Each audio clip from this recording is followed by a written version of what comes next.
할렐루야. 우리 옆에 분들하고 인사 한번 합시다. 고난주간 부활주일에 큰 은혜를 받읍시다. 자, 오늘은 교회 절기로 보면 종료주일이라고 합니다. 그리고 고난주간이 시작이 되는 날이기도 합니다. 왜 종료주일이라고 하냐 그러면 예수님께서 평화의 왕, 겸손의 왕으로 오셔서 나귀 새끼를 타시고 예루살렘 성으로 입성하시는데 사람들이 승리를 상징하는 종려나무 가지를 꺾어서 예수님을 환호하면서 오산나 다윗의 자손이여 이렇게 외칩니다. 그래서 종려가지를 흔들었다 해서 종료주일이라고 이렇게 하기도 합니다. 오늘 설교의 요절 말씀으로 여러분들 주보 속에 우리 항상 요절을 넣어드린대요. 요절이 요한복음 12장 24절 말씀인데 이 말씀은 참 내가 좋아하는 말씀이기도 하지만 또 아프고 감동적인 추억이 있는 말씀이기도 합니다. 우리 다 같이 한번 읽어볼까요? 내가 진실로 진실로 너에게 이르노니 한 알의 밀이 땅에 떨어져 죽지 아니하면 한 알 그대로 있고 죽으면 많은 열매를 맺느니라. 아멘. 제가 선교지에서 추방당해서 나올 때 우리 교회에서 마지막 다시겐더 개항교에서 마지막으로 했던 설교 말씀이 이 말씀이었습니다. 선교사는 외국인이니까 나가라면 나가야 되는 할 수 없는 상황이지만 당신들은 이 땅에 사니까 감옥에 갈지라도 죽을지라도 믿음을 지키고 교회를 지키라. 다 우리나라도 하늘에 썩어지는 밀과 같은 순교자들이 있었기 때문에 한국교회에 부흥이 있었다. 당신들도 죽을 각오를 하고 믿음을 지키고 교회를 지켜야 된다. 그런 말씀을 하고 왔습니다. 자, 가족은 또 그곳에 있고 나는 혼자 나와서 떠돌이 생활을 하는데 육체적인 힘듦보다도 너무 가족이 그립고 교회가 그리웠습니다. 주일이면 하염없이 눈물을 흘리면서 선교지에 우리 교회와 성도들을 떠올렸습니다. 그렇게 참 또 남들은 아직은 또 사역을 하고 있는데 나만 먼저 추방당해서 또 교단이나 교회에 부끄럽기도 하고 죄송하기도 한 참 힘든 시간이었습니다. 참 어느 때보다도 많은 눈물을 흘리면서 지냈던 그 시간인데 송구영신 예배가 12월 31일 마지막 밤에 있잖아요. 이제 파송교회에 가서 이제 이렇게 예배를 드리는데 그 경양교회는 그 송구영신 예배 때의 설교 제목이 그 다음 그 새해의 표예요. 그리고 그 요절이 이제 그 새해 1년 동안 붙들고 사는 요절인데 바로 그 말씀이 이 요한복음 12장 24절이었어요. 굉장히 충격적이고 놀랐어요. 그러면서 내 눈에 하염없이 눈물을 흘렸어요.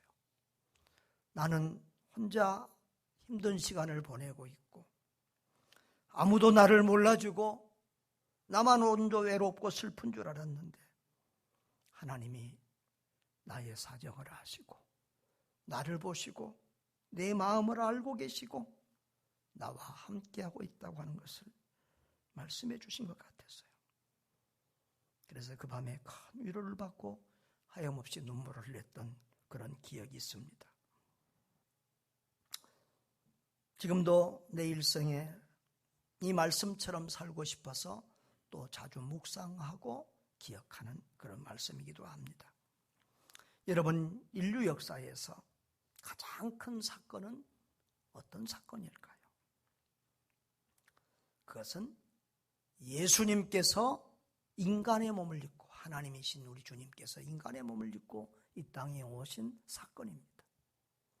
그리고 예수님의 33년간의 생애 속에서 가장 중요한 시간은 마지막 그 십자가를 지고 십자가의 길을 걸어가신 마지막 그 한 주일이었습니다.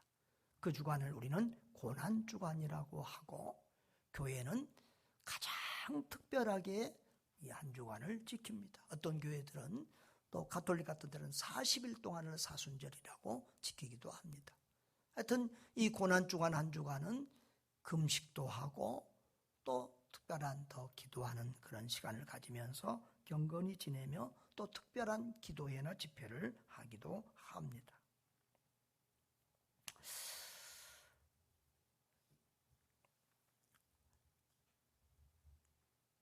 예수님의 생애와 사역과 예수님이 하신 설교를 기록한 4권의 책이 있습니다. 마태, 마가, 누가, 요한복음인데요. 그런데 이 요한복음은 앞에 마태, 마가, 누가복음하고는 조금 결이 다릅니다. 가장 늦게 기록되기도 했고 또 이 마태, 마가, 누가복음에 없는 내용들을 많이 기록을 해서 거의 중복이 되지 않습니다. 다른 복음서는 예수님을 좀 객관적으로 서술하면서 이 사람을 봐라, 이 사람이 한 행동과 말과 사역과 기적과 이런 것들을 봐라, 이분이 바로 하나님이 보내주신다고 하신 그 메시아 그리스도 우리의 구원자가 아니냐, 이렇게 제시하는 것이 이 마태, 마가, 누가복음입니다. 좀 귀납법적으로 이렇게 기록을 했다고 볼 수 있겠죠. 마지막에 결론이 있어요. 이 사람이 메시아다, 이 사람을 믿어라, 이 사람을 전하자, 이렇게 되어 있어요. 그런데 요한복음은 연역법적이에요. 맨 처음부터 태초에 말씀이 계시니라, 미야 말씀이 하나님과 함께 계셨으니 말씀이 곧 하나님이다. 처음부터 아주 예수님은 하나님이다 그러면서 그 예수님을 영접하고 믿으면 하나님의 자녀가 되고 구원을 받는다라고 이렇게 시작하고 선언하는 것이 요한복음입니다. 그래서 이 요한복음은 예수님을 가장 적나라하게 잘 드러냅니다. 요한의 주관적인 것과 또 신학적인 내용이 잘 기록이 되어 있습니다. 그래서 성경 교회에 나오는 초신자들에게 대부분의 교회는 요한복음부터 읽으세요, 그렇게 권면을 하고, 또 성경을 통째로 외우는 사람들도 요한복음을 외우는 경우가 많습니다. 또 특별히 사복음서는 예수님의 마지막 이 한 주간 고난주간을 아주 세밀하게 다루어서 다른 마태, 마가, 누가복음도 최소한 3분의 1 이상의 분량을 이 마지막 한 주간의 사건에 대해서 기록을 하고 있습니다. 근데 심지어 요한복음은 반 가까이를 예수님의 마지막 한 주간의 십자가의 죽으심과 부활에 대해서 기록을 하고 있습니다. 그래서 오늘 우리가 읽은 12장은 바로 예수님의 마지막 한 주간의 시작을 알리는 그런 서막입니다. 요한복음 12장에 보면은 예수님께서 나사로의 집에 이르렀을 때에 그 동생 마리아가 예수님의 죽음을 준비하는 모습으로 옥합을 깨뜨려서 예수님의 발에 향유를 붓는 일을 하는 것을 볼 수 있습니다. 예수님은 그 사건을 두고 내 죽음을 준비하고 있다고 그 여인을 칭찬을 했습니다. 자, 그리고 예수님께서 이제 12절에서 19절에는 보면은 예수님께서 나귀를 타고 예루살렘에 입성하고 많은 사람들이 예수님을 호산나 찬양하며 환영하는 것을 볼 수가 있습니다. 그리고 이제 오늘 우리가 읽은 20절부터는 이렇게 다른 성경에서는 기록되지 않은 특별한 내용이 기록이 되고 있는데요. 명절에 예배하러 올라온 사람 중에 헬라인들이 있었다, 예수님을 뵙기 위해 찾아온 헬라인들이 있었다는 사실을 기록을 하고 있습니다. 이것은 예수님이 나귀 타고 입성하신 날이 바로 오늘인데, 주일인데 바로 이 날에 있었던 그런 사건입니다. 자, 이 헬라인들은 어떤 헬라인들이었을까요? 이 헬라인들이 또 왜 빌립과 안드레를 찾아갔을까요? 예수님의 제자가 12명이 있는데 그 중에서 헬라식 이름을 가진 사람은 빌립과 안드레였어요. 그래서 이 헬라인들이 좀 더 친근감이 있는 빌립과 안드레를 찾아갔을 것이고, 또 빌립과 안드레가 헬라어도 다른 제자들보다 더 능통하게 했을 수가 있겠습니다. 자, 그래서 이들은 예루살렘에 올라온 헬라인인데, 이 사람들은 유대교인이 아닌 것 같아요. 유대인이 아니에요. 그러니까 유대인들은 사방이 흩어져 사는데, 헬라에서 살다 온 유대인들을 헬라파 유대인이라고 그래요.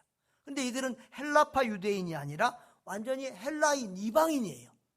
그런데 이 사람들이 유대교로 개종한 거죠. 솔로몬 왕 때부터 이방인들도 유대교로 개종하면 와서 성전에 와서 예배할 수 있고 절기에 참여할 수 있도록 이렇게 했는데, 바로 이들은 헬라인, 이방인으로서 개종한 그런 사람들이었습니다. 왜 요한이 이 내용을 다른 복음서에는 없는데 기록을 했느냐 그러면은, 바로 요한은 예수님은 유대인만을 구원하기 위하여 온 사람이 아니라 이방인, 헬라인, 온 세계 세상 모든 사람들을 구원하기 위하여 오신 온 세상의 구주다, 이것을 강조하기 위함입니다. 그래서 우리는 예수 그리스도는 온 세상 모든 사람들이 믿어야 될 구주이심을 알고, 이 예수를 온 세상 모든 민족에게 전하는 사명을 받고 그 사명을 잘 감당해야 될 줄 믿습니다. 때를 얻든지 못 얻든지 이 예수를 전하는 일에 민족 복음화와 세계 복음화에 온 힘을 다해야 하는 것입니다. 그런데 예수님께서는 이 헬라인들이 자기를 찾아온 이 사건에 대해서 말씀하시면서 자신의 죽으심과 또 연관된 중요한 진리를 교훈하셨습니다. 자, 먼저 23절에 보면은 자신이 영광을 얻을 때가 왔다고 말씀하십니다. 같이 한번 읽어볼까요? 예수께서 대답하여 이르시되 인자가 영광을 얻을 때가 왔도다 그랬어요. 여기서 때라는 말이 중요한데요, 예수님은 자꾸 때에 대해서 말씀하세요. 아직 내 때가 이르지 아니하였도다, 때가 왔도다, 이런 말씀을 해요. 여기 때라는 말은 어떤 일이 일어났거나 또 일어나고 있는 그 어떤 한순간 한 때를 가르치고 있는 거예요. 특별히 아주 알맞고 적합한 시간, 최상의 시간을 가르칠 때 사용되는 말입니다. 그러니까 자, 이때가 이제 내가 십자가에 죽고 영광을 얻을 중요한 때다, 바로 그때다, 최상의 시간이다, 성부 하나님께서 정하신 바로 그때다라고 하는 것을 주님이 언급하신 것입니다. 그리고 주님은 그 십자가의 사건을 영광을 얻을 때라고 말씀하고 있습니다. 여러분, 십자가는 실패가 아니라 승리라는 사실을 꼭 우리는 알아야 합니다. 아주 오래전, 내가 신학생 때 같아요. 통일교가 돈이 많으니까 그 일간지 중요한 신문 한 면 전면에다가 예수님은 실패했다라고 썼어요. 힘이 없어서 저 로마인 군인들에게 붙잡혀서 죽었다, 이렇게 썼어요. 그것은 이단의 얘기예요. 잘못된 얘기죠. 예수님은 승리자인 것을 믿습니다. 예수님은 승리자예요. 그래서 예수님은 십자가에 죽기 위하여 왔어요. 우리 죄를 대속해서 우리 죄를 대신 지고 죽기 위하여 왔기 때문에 예수님은 십자가 지고 죽는 것이 하나님의 뜻을 이루는 것이고 또 자신의 목적을 달성하는 승리고 성공인 줄 믿습니다. 할렐루야. 그래서 예수님은 십자가에서도 내가 다 이루었다라고 선언하셨잖아요. 여러분, 우리도 마찬가지입니다. 예수님이 잘 먹고 잘 살고 오래 살기 위해서 이 땅에 오신 것이 아닌 것처럼 우리들도 잘 먹고 잘 살라고 하나님께서 이 땅에 보내신 것이 아닙니다. 하나님의 뜻을 이루라고 이 땅에 보내신 줄 믿습니다. 우리를 이 땅에 보내신 하나님의 뜻을 깨닫고 그 뜻을 이루어드리는 것이 승리의 삶이고 영광의 삶인 줄 믿습니다. 할렐루야. 또 우리 주님은 뭐라고 말씀하십니까? 하늘의 밀이 땅에 떨어져 죽음으로 많은 열매를 맺는다고 24절에 말씀을 하셨습니다. 24절 한번 읽어볼까요? 내가 진실로 진실로 너희에게 이르노니 하늘의 밀이 땅에 떨어져 죽지 아니하면 하늘 그대로 있고 죽으면 많은 열매를 맺느니라. 아멘. 자, 여러분, 예수님은 이 자연의 이치를 들어서 영적 진리를 설명할 때가 참 많았어요. 하늘에 나는 새를 봐라. 내가 저 새들도 다 굶어 죽지 않고 먹이는데 하물며 너희일까 보냐. 들의 백합화를 봐라. 저 이름 없는 들풀도 저렇게 아름답게 입히는데 하물며 너희일까 보냐. 먹을 것 입을 것 그런 거 걱정하지 마라. 그렇게 말씀하시잖아요. 또 특별히 이 씨앗, 농부들이 뿌리는 씨앗을 통해서 또 영적 교훈을 줄 때도 많아요. 심는 대로 거둔다. 무엇을 심든지 그 심는 대로 거두는 것이다. 울며 씨를 뿌리는 자는 기쁨으로 그 단을 거둘 때가 있다. 또 한 농부가 씨를 뿌리는데, 같은 씨를 뿌리는데 마음밭에 따라서, 밭에 따라서 그 결실이 다 다르듯이 한 사람의 설교자가 말씀을 전해도 그 듣는 청중들의 마음밭에 따라서 다 결과와 열매와 결실이 다르게 나타난다. 이런 교훈을 하시기도 했습니다. 오늘 본문에서는 하늘의 밀이, 이 씨가 떨어져서 죽으면서 새해 봄이 되면 많은 그 싹으로 나오는 그런 모습을 지금 주님이 말씀하고 있습니다. 저는 농사를 전혀 모르는 사람인데요, 우리 수양간을 사면서 농사를 조금 맛보게 됐어요. 우리 수양간을 구입하는데 건물은 교회가 구입하는데 농지 땅은 교회가 살 수가 없더라고요, 법이. 그래서 할 수 없이 내가 주소지를 그리 옮기고 그 농지가 지금 내 이름으로 돼 있어. 내가 농부예요. 그런데 또 주소가 그렇게 돼 있으니까 불편한 게 많아요. 뭔 공문이 다 그쪽으로 와요. 차량이 뭐 닦일 때도 그리 오고요, 검사 받으는 것도 그리 오고, 그래서 이제 가끔 가서 이렇게 그것도 가져오고 또 이제 돌아보고 관리도 해야 되는 그런 상황인데, 그 농사를 지어보니까 참 신기해요. 전에 이쪽에 행성 무슨 가게가 있었어요. 그 가게에서 나한테 서비스로 뭘 사니까 서비스로 캐모마일 2그루를 줬어요. 근데 그 2개를 집었더니 1년 지나니까요, 밭이 되더라고요. 그래서 얼마나 이 식물이 번식력이 좋은지. 돼지 감자는 전에 누가 심어놨는지 모르겠는데 해마다 캐면 또 있고 캐면 또 있고 지금도 계속 캐먹어요. 참 이 자연이라는 게 신기하더라고요. 죽은 것 같, 겨울에 다 얼고 그 추운데 다 죽은 것 같은데 봄 되면 다 싹이 나오고, 하나를 심으면 수십 개로 퍼져나오고요. 그게 참 자연의 이치더라고요. 예수님은 그 자연의 이치를 이렇게 하나의 진리로 선포하고 계세요. 많은 열매를 맺느니라.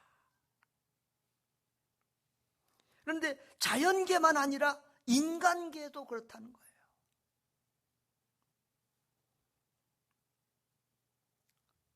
그래서 예수님은 그 다음에 25절에서 그것을 우리 인간에게 적용을 시켜요. 그래서 우리 인간도 죽으면 산다. 씨앗이 죽으면은 많은 열매를 맺고 살아나는 것처럼 우리도 죽으면 산다고 하는 것을 이제 이 자연계, 24절에서는 자연계의 이치 원리를 25절에서 제자들에게 적용을 시키고 있습니다. 25절 한번 읽어볼까요? 자기의 생명을 사랑하는 자는 잃어버릴 것이요 이 세상에서 자기의 생명을 미워하는 자는 영생하도록 보존하리라 그랬어요. 저는 이 말씀을 이렇게 간단하게 정리를 할 때 살고자 하는 자는 죽고 죽고자 하는 자는 산다 이렇게 정리를 했어요. 따라합시다. 살고자 하는 자는 죽고 죽고자 하는 자는 산다. 한 번 더 따라합니다. 살면 죽고 죽으면 산다. 한 번 더요. 살면 죽고 죽으면 산다. 이 말씀은요, 25절의 이 말씀은 이 세상에서 자기 생명을 사랑하고 이기적으로 살면 오히려 영원한 세상을 잃어버리게 되고, 또 자기를 미워하고 하는 사람처럼 이타적인 삶, 희생하고 봉사하는 삶을 살면 영원토록 보존하는 영생을 얻는다는 그런 역선적인 진리를 선포하고 있어요. 그래서 24절의 미랄 비유를 지금 인간에게, 제자들에게 이렇게 적용하고 있는 말씀인데요. 이런 취지의 이런 식의 영적 교훈은 예수님께 참 많아요. 자기를 부인하고 자기 십자가를 지고 나를 쫓아라, 이런 말씀도 있고요. 내가 그리스도와 함께 십자가에 못 박혔나니 그런즉 이제는 내가 산 것이 아니고 내 안에 예수 그리스도께서 사신 것이라, 이런 말씀도 있고, 하여튼 성경에 이런 진리들이 참 많아요. 이 고난주간 이번에 저녁 집회는 주로 이제 그런 진리의 말씀들을 살펴보려고 해요. 살고자 하는 자는 죽고 죽고자 하는 자는 산다. 이것이 우리에게 주님이 주고자 하는 중요한 교훈이에요. 정말 우리 인생을 살아보면 그래요. 제가 교회 사역을 하면서도 늘 죽으면 되더라고요. 죽으면 되더라고요.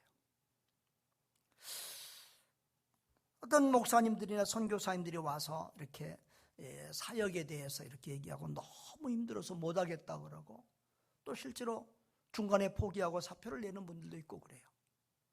근데 이런저런 얘기를 다 들어보면 결론은 한 가지예요. 죽으면 되는데, 죽으면 사는데 우리가 죽지를 못하는 거예요. 죽지를 못하는 거예요. 인간관계가 틀어지고 서로 싸우고 원수 맺게 사는 것도, 부부간에 갈등을 겪는 것도 알고 보면 죽지 못해서 그래요. 죽으면 되는데, 죽으면 사는데, 죽으면 평화가 오는데, 죽으면 행복이 오는데, 죽으면 오히려 일이 잘 되는데 우리가 죽지 못해서 그래요. 여러분, 누군가가 죽어야만 누군가가 사는 거예요. 그것이 자연의 원리고 그것이 인간관계의 원리예요. 따라합시다. 누군가가 죽어야 누군가가 산다. 누군가가 희생해야 누군가가 일어나고 회복이 되는 거예요. 여러분, 어머니가 죽는 고통을 겪어야 자녀가 태어나는 거예요. 부모가 희생해야 자녀가 바로 서는 거예요. 남편이 아내를 위해서 죽고 아내가 남편을 위해서 죽어야 그 배우자가, 상대방이 사는 거, 가정이 화평해지는 거예요.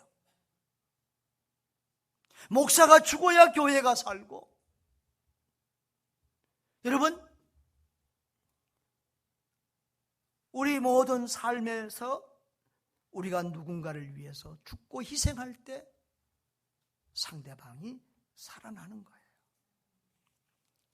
여러분, 전도자가 전도할 때 어떻습니까?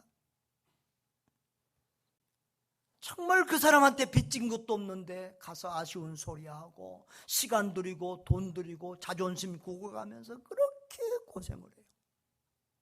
그렇게 희생할 때 한 영혼이 살고 구원받는 역사가 일어나는 줄 믿습니다.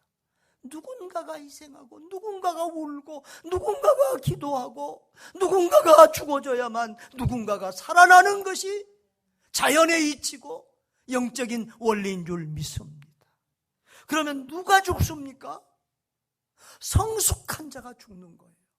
아이가 어른을 위해서 죽는 것이 아니라 어른이 아이를 위해서 죽잖아요. 교회도 마찬가지예요.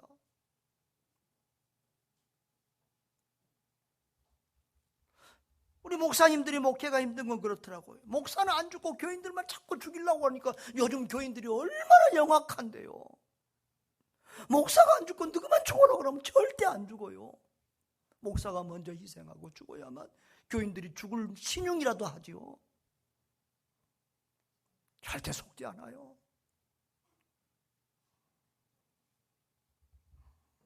여러분, 성숙한 자가 죽는 거예요. 세상의 원리는요, 힘 있는 자가 약한 자를 죽이고 부한 자가 가난한 자를 지배하고 세상 사람들은 강한 자가 약한 자를 억눌러요. 그런데 하나님 나라의 원리는요, 강한 자가 약한 자를 위해서 희생하고요, 부한 자가 가난한 자를 위해서 희생하고요, 믿음이 성숙한 자가 믿음이 약한 초신자들을 위해서 헌신하는 거예요. 그래서 우리 교회에서는 목사가 먼저 죽어야 되고 장로님들이 죽어야 되고 권사님들이 죽어야 되고 안수집사님들이 재직들이 죽어야 되는 거예요.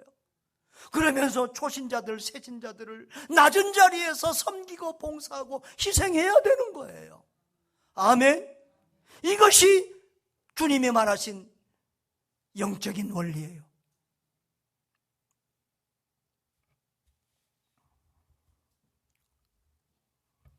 여러분, 인생의 모든 문제는 알고 보면 다 죽으면 돼요. 그런데 나는 안 죽고 자꾸 너 보고 죽으라고 그러니까, 남 보고 죽으라고 그러니까 우리는 밤낮 싸우고 사는 거예요. 부부관계도 그래요. 나는 안 죽고 상대방 죽이려고 그러니까 밤낮 싸우며 사는 거예요. 먼저 죽으세요. 먼저 죽읍시다. 따라합시다. 먼저 죽읍시다. 혼자 사는 사람들은 대답을 잘하는데 둘이 있는 분들은 대답을 잘 안 하세요. 먼저 죽읍시다. 내가 죽으면 가정이 삽니다. 내가 죽으면 가정이 행복해져요. 한장로님 앞에 보시고 아멘 하십시오. 네. 고개 숙이고 계세요. 자, 우리 모두 다 내가 먼저 죽을 때 가정이 살고 교회가 살고 세상이 사는 역사가 있는 줄 믿습니다. 할렐루야. 그런데 우리 주님은 또 마지막으로 26절에 주님을 섬기라는 명령을 주시고 그 섬기는 자가 받는 축복에 대해서 말씀하세요. 사람이 나를 섬기려면 나를 따르라, 그렇게 명령했어요. 섬기는 것과 따르는 것을 같이 연결시키고 있습니다. 이 말은 원어적인 의미는 계속해서 나를 섬기려면 계속해서 나를 따르라는 말이에요. 여러분, 그리스도를 섬기는 일은 그리스도를 따르는 것과 마찬가지예요. 주님을 따른다고 하는 것은 어떻습니까? 진정한 주님을 따르는 것은 어떻습니까? 내가 좋을 때만 주님 따르고, 형편이 되면 주님 따르고, 나에게 유익이 되면 주님 따르고, 나에게 손해가 되고 내게 형편이 안 되면 주님 따르지 않고, 이것이 주님을 따르는 것인가요? 그것은 진정으로 주님을 따르는 모습이 아니죠. 주님을 따른다고 하면 주님이 십자가의 길을 갈지라도 죽음의 길을 갈지라도 그 길을 따라가야 될 줄 믿습니다. 어려운 일, 힘든 길을 가도 물속이라도 불속이라도 따라가는 사람이 진정한 주님을 따르는 자요, 주님의 참 제자인 줄 믿습니다. 좋을 때는 드러내고 복 받을 때는 드러내다가 어려운 일, 힘든 일, 희생해야 될 일 있으면 숨어버리고 도망가는 것은 제자가 아니죠. 저와 여러분이 이 고난 주간에 주님을 진정으로 따르는, 오히려 주님을 위해서 희생하고 고난받고 죽어야 될 일이 있을 때 앞서서 나설 수 있는 진정한 믿음의 사람들, 제자들 될 수 있기를 주님의 이름으로 축복합니다. 자, 그렇게 섬기는 자에게 주님이 무엇은 축복을 약속하고 있습니까? 나 있는 곳에 나를 섬기는 자도 거기 있으리니 그랬어요. 주님이 십자가에 죽으시고 부활하신 다음에 승천하셔서 주님이 계신 곳이 어디예요? 하늘나라를 말해요. 예수님을 따르고 섬기는 자는 하늘나라에서 주와 더불어 영생을 얻는 줄 믿습니다. 영광을 받는 줄 믿습니다. 여기 보면 귀하게 여기신다 그랬어요. 사람이 나를 섬기면 내 아버지께서 그를 귀하게 여기신다. 하나님 나라에서 큰 상과 복으로 보상해 주실 줄 믿습니다. 그래서 로마서 8장 17절에서 바울은 우리는 예수님과 더불어 하늘의 유업을, 하늘의 기업을 함께 받을 사람이다. 주님과 더불어 하늘의 영광과 복을 함께 누릴 사람인 줄 믿습니다. 그래서 요한계시록에서는 저희가 세세토록 왕노를 하리로다라고 요한계시록 22장 5절에서는 말씀하고 있습니다. 저와 여러분이 그렇게 주님을 잘 따르고 섬겨서 그런 은혜와 복을 받기를 주의 이름으로 축복합니다. 마지막으로 창끝 책으로도 나왔고 영화로도 나왔는데요, 이 얘기를 전에 간단하게 한 적도 있습니다만은 이렇게 하고 말씀을 마치겠습니다. 짐 엘리엇이라고 하는 훌륭한 선교사가 한 말 중에 영원한 것을 얻기 위해 영원하지 않은 것을 버리는 자는 결코 어리석은 자가 아니다라는 말이 있습니다. 오늘 25절 말씀하고 비슷하죠. 영원한 것을 위해서 영원하지 않는 이 땅의 생명을 버리는 사람은 어리석은 자가 다 아니다. 1956년에 남미 에콰도르 지역에 선교하러 간 5명의 선교사가 죽임을 당한 큰 사건이 있었습니다. 그 중에 한 대표는 짐 엘리엇이라고 하는 분인데요, 이 사람은 고등학교 다닐 때 예수님을 위해서 그 남미 선교사로서의 어떤 부르심을 받았어요. 히튼 대학을 수석으로 졸업하고 교수직을 받게 된 짐 엘리엇은 어느 날 그 에콰도르의 야만적인 원시 살인적인 아우카 부족이 너무도 흉악해서 아무도 접근하지도 못하고 복음을 전하지도 못하고 있다는 사실을 알게 됐어요. 그래서 이제 그 부족을 향해서 친구들과 함께 복음을 전하러 가기로 결심을 하고 준비를 합니다. 이제 선교사들이 총을 준비하는 거예요.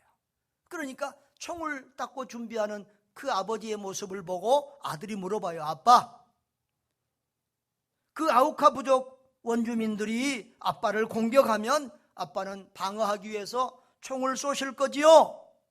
그러니까 그 엘리엇이 아들에게 이렇게 말합니다. 아들아, 우리는 그들에게 총을 쏠 수가 없다. 왜냐하면 우리는 천국 갈 준비가 되어 있지만, 우리는 죽으면 천국 갈 준비가 되어 있지만 그들은 아직 천국 갈 준비가 되어 있지 않기 때문에 그랬습니다. 그들이 경비행계, 우리 지금 권강찬이가 미국에서 지금 무디 신학교에서 그거 배우고 있잖아요. 그런 경비행기를 타고 그런 오지 선교를 간 거예요. 5명이 타고 갔습니다. 그 부족에 내렸는데 그 부족 사람들을 접촉하고 복음을 전하려고 했는데 그들이 창으로 찌르고 칼로 도끼로 찍어서 그들을 처참하게 살해합니다. 5명의 사람이 다 죽었습니다. 조사위원들이 가서 수색대가 편성돼서 수색을 한 결과 5명 다 처참하게 죽임을 당했는데요, 그들이 5사람이 다 총을 가지고 있었지만 한 사람도 총을 쏜 사람이 없었다는 것입니다. 그들은 맹수로부터 자신들을 보호하기 위해서 총을 준비는 했지만 그 총을 사람에게 사용하지는 않았던 것입니다. 그 사건이 잡지와 신문에 대서특필되니까 많은 사람들이 이게 무슨 어리석은 짓이냐, 이런 물적인 낭비, 인적인 낭비가 어디 있느냐고 그렇게 비난한 사람들이 많이 있었습니다. 그때 짐 엘리엇의 아내 엘리자베스는 남편이 남긴 일기를 보여주면서 낭비라니요? 원하지 않은 일이 일어나야 낭비지요. 제 남편은 어렸을 때부터 이 순간을 위해서 준비했던 사람입니다. 그는 이제야 그 꿈을 이루었습니다. 감히 낭비라고 하지 말아주세요. 그렇게 말했어요. 그런데 더 놀라운 사실은 바로 그 짐 엘리엇의 부인, 그가 바로 간호사 훈련을 받고 1년 후에 그 아우카 부족에게로 갑니다. 그 남자들도 그렇게 잔인하게 살해한 그 부족의 여자가 갈 때는 죽는다는 생각을 가지고 갔겠죠. 그런데요, 참 감사한 일이 있었습니다. 그 부족은 남자들은 죽이지만 연약한 여자를 죽이면 안 된다고 그렇게 그 전통을 가지고 있는 부족이에요. 그래서 그 여자를 죽이지 않았어요. 그래서 5년 동안 그들을 사랑으로 섬기고 아픈 사람들을 치료해 주면서 5년을 그렇게 지냈어요. 5년이 지나고 안식년으로 이제 본국에 들어오려고 그러니까 그 부족이 온 동네 사람들을 모아놓고 파티를 해줬어요. 그리고 초장이 그 사모님에게 물었어요. 선교사님에게. 늘 저희와 함께 고생하고 치료해주고 고통당하는 자를 그렇게 섬겨준 당신의 정체는 도대체 무엇입니까? 왜 우리를 위해서 그토록 고생하며 희생합니까? 그렇게 물었을 때 여인은 그것은 내 남편이 당신들을 너무나 사랑했기 때문입니다 라고 말했어요. 추장이 의아하게 생각해서 물었습니다. 우리는 당신의 남편을 모릅니다. 당신 남편이 누구인데요? 그러니까 그녀가 눈물을 글썽거리면서 말을 합니다. 사실은 수년 전에 당신들에게 복음을 전하기 위해 왔다가 죽임을 당한 그 사람이 제 남편입니다. 제 남편이 당신들을 얼마나 사랑했는지 알려주기 위해서 제가 왔습니다. 그리고 제 남편보다 당신들을 더 사랑하시는 예수 그리스도와 그분의 기쁜 소식을 전하기 위해서 온 것입니다. 그 이야기를 들은 아우카 부족들은 충격으로 할 말을 잃었습니다. 우리가 창과 도끼로 살해한 사람이 당신의 남편이라네. 그런데 당신은 우리에게 와서 이렇게 큰 희생과 봉사로 우리를 살리고 우리를 섬겨주다니. 그날 그 자리에서 그 아우카 부족들은 모든 사람들이 그리스도를 주님으로 영접을 했습니다. 그리고 짐 엘리엇을 죽인 그 장본인이었던 키모는 부족 최초로 목사가 되었습니다. 그 짐 엘리엇이 학교 다닐 때 쓴 일기장에 이런 글귀가 쓰여 있었다고 그러지요. 영원한 것을 얻기 위해 영원하지 않은 것을 버리는 일은 결코 어리석은 선택이 아니다. 한 알의 밀이 썩어지는 것이 헛된 일 같지만 헛된 일이 아니라 많은 생명을 낳게 되는 것처럼 그 5 선교사의 죽음을 많은 사람들은 헛되고 어리석은 일이라고 했지만 하나님은 그것을 많은 열매로 거두게 하셨습니다. 이것이 하나님 나라 운동입니다. 사랑하는 성도 여러분, 예수님은 잘 먹고 잘 살기 위해서 이 땅에 오신 분이 아닙니다. 하늘의 밀알이 되어 죽어지고 썩어짐으로 많은 사람을 살리기 위해서 오셨습니다. 자신의 희생과 죽음으로 우리를 살리고 우리를 행복하게 하기 위해서 오셨습니다. 저와 여러분도 예수님을 따르는 예수님의 제자라면 주님이 걸어가신 하늘의 밀알의 삶의 길을 걸어가야 될 줄 믿습니다. 살고자 하면 죽습니다. 그런데 신기하게도 죽으면 삽니다. 살면 죽고 죽으면 산다. 이것이 이 세상의 지혜를 뛰어넘으면 주님이 우리에게 알려주신 영적 진리입니다. 주님 말씀대로 한번 살아보십시다. 살아봅시다. 내가 죽으면 가정이 살고 교회가 삽니다. 얽히고 설킨 힘들고 어려운 인간관계가 다 화목하고 좋아질 것입니다. 주님과 이웃을 위해 희생하고 죽는 것이 결국은 복되고 행복하게 사는 비결입니다. 희생으로 죽음으로 영원히 살고 영원히 복을 받는 믿음 있고 지혜로운 복된 성도들 되시기를 주님의 이름으로 축원합니다.